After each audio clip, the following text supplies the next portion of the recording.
the elementary corridor at Watersmeet Township Schools, the language wall flaunts weekly words and phrases in Ojibwe and ASL. MyUP's Jessica Goska spoke with the students behind the project to learn the impact of their language and cultural studies. All right, you guys know the drill. Ready? English word is awesome. Hawa. Hawa. Yeah.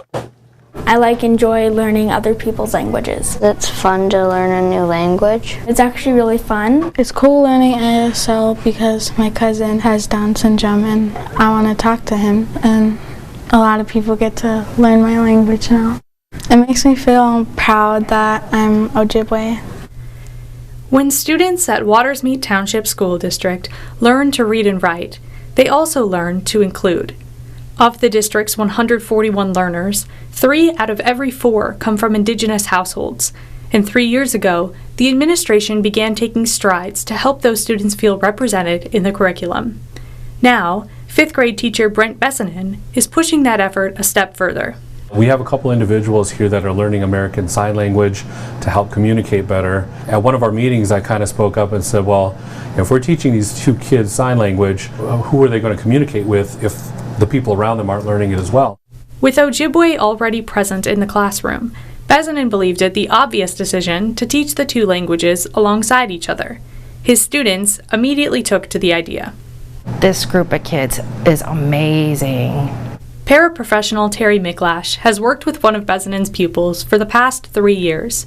Dakota uses ASL to help him communicate, and Micklash says that seeing his peers take interest in the language has heightened the boy's self-esteem. He's being more understood because he does have a hard time with communication. Dakota is the cousin of another student in Bessanen's class. She hopes to become fluent in both languages someday.